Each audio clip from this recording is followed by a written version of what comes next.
Жаңы окуу жылында окуучулар сабак учурунда бет кап тагынууга милдеттүү болбойт. Бул тууралуу мектепке чейинки мектептеги жана мектептен тышкаркы билим берүү башкармалыгынын алдыңкы адиси Айнура Кусиинова телеканалдардын бирине берген маегинде билдирди. Маалыматка ылайык мектепте бет кап тагынып жүрүү сунушталат, бирок милдеттүү эреже катары талап кылынбайт. Белгилей кетсек, 15 сентябрдан тартып Кыргыз өлкөсүндө билим берүү мекемелериндеги окуу процесси оффлайн режиминде башталат. Кечээ 2 сентябрь күнү Бишкек шаарындагы Дөлөн Өмүрзаков атындагы стадиондо Кыргыз курама командасы 3 улут кубогунун алкагында Палестина курама командасы менен кезгелип 1-0 эсебинде жеңишке жетти. Оюнга жалпы 14500гө жакын күйөрман келип, акшумкарларды укмуштуудай сүрөп турушту. Бул оюндарга башкы машыктыруучусу Александр Кристинин негизинен жаш футболчуларга басым жасап, улуттук курама командага жалпы 10 жаңы футболчуну чакырган. Беттештеги жалгыз голду улуттук курама командада дебют жасаган Азим Азаров биринчи бөлүктүн 25-мүнөтүндө жаратты. 3 улут кубогунун алкагында Кыргыз курамасы кийинки оюнун 7 сентябрь күнү Бангладеш курамасына каршы өткөрөт. Кытай бийлиги компанияларга ашыкча 996 аталышындагы 9:00дөн 21:00гө чейин аптасына 6 күн иш убактысына тыюу салды. Бул тууралуу чет элдик басылмалар жазып чыгышты. Маалыматка ылайык Кытайдын эмгек мыйзамы боюнча стандарттык жумуш күнү 8 саат, аптасына эң көп 44 саатты түзөт. Ал эми кошумча ашыкча иште өзүнчө төлөнүшү керек. Бирок өлкөдөгү эң ири компанияларда, айрыкча гүлдөп жаткан технология секторунда кызматкерлер көбүнчө ашыкча 996 9:00дөн 21:00гө чейин аптасына 6 күн иш убактысы боюнча иштешет. Коомчулуктун наразычылыгы күчөгөндүктөн Кытай бийлигине бул кырдаалдарга көз жумуу кыйынга турган. Бишкекте милициянын кайгыл кызматкерлери кишилтирүүгө шектүү жаранды кармашты. Бул тууралуу аталган кызматтан кабарлашты. Маалыматка ылайык 2 сентябрь күнү болжол менен саат 18:50 чамасында Бишкек шаардык ички иштер башкы башкармалыгынын 102 кызматына Гүлбаев көчөсүндөгү үйлөрдүн биринде жансыз дене табылганы боюнча маалымат келип түшкөн.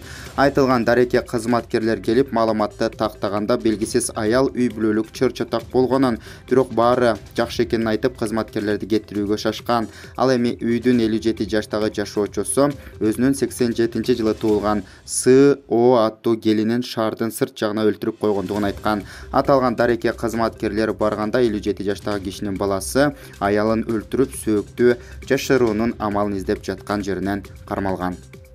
Жаңы окуу жылын утурлай Бишкек шаарынын троллейбус дирекциясынын көчмө бригадасы троллейбустарда санитардык нормаларды сактоого көзөмөлдү күчөттү. Бул тууралуу мекеменин басма сөз кызматынан кабарлашты.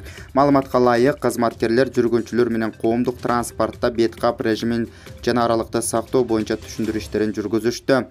Ошондой эле троллейбустун ички тазалыгын, айдоочулардын сырткы көрүнүшүн жана кол тазалоочу каражаттардын иштөө абалын текшеришти.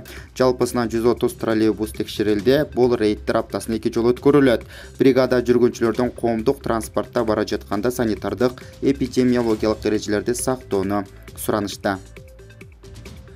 Өлкөдө сентябрдан баштап бензинге болгон баа дагы жогорулашы мүмкүн. Нефтетрейдерлер ассоциациясынын маалыматына караганда баалар 1 сом 30 тыйын, 1 сом 70 тыйынга кымбаттары көтүлөт. Маалыматка ылайык сентябрь айынан тартып Орусиянын нефтини кайра иштетүүчү заводдорунан бензин алып чыгуу боюнча буйрутма берилгенде тоннасына $19,3 болгон экспорттук бажы алымы колдонулат. Экспорттук бажы алымынын колдонулушуна байланыштуу күйүүчү майдын литри 1 сом 30 тыйын, 1 сом 70 тыйынга кымбатташы мүмкүн деп жазылат маалыматта.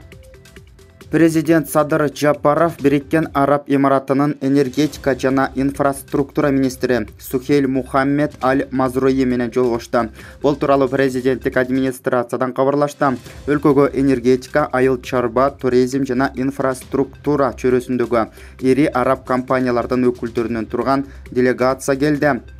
Мамлекет башчысынын белгилешинче, Кыргыз өлкөсү Бириккен Араб Эмираттары менен эки тараптуу кызматташуунун бардык багыттары боюнча мамилелерди өнүктүрүүгө жана бекемдөөгө, ошондой эле ата мекендик экономиканын бардык секторлорунда инвестициялык долбоорлорду биргелешип иштеп чыгууга, ишке ашырууга кызыктар жана даяр экенин билдирди.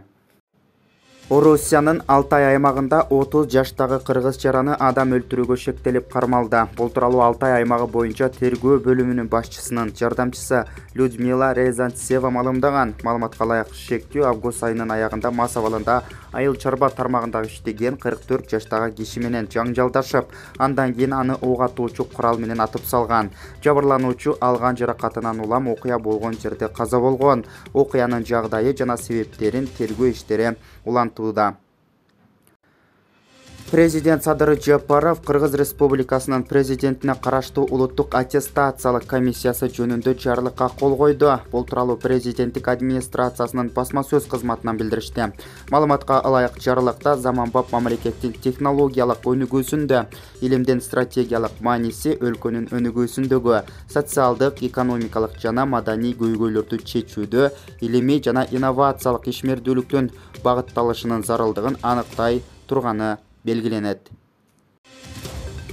Акыркы саатка алынган кабарлардын топтому мына ушундай жаңылыктар менен коштолду. Биздин YouTube каналыбызга катталып, коңгуроочону басып, жаңылыктарды биринчилерден болуп көрүп туруңуздар. Кийинки саатта угушканча аман болуңуздар.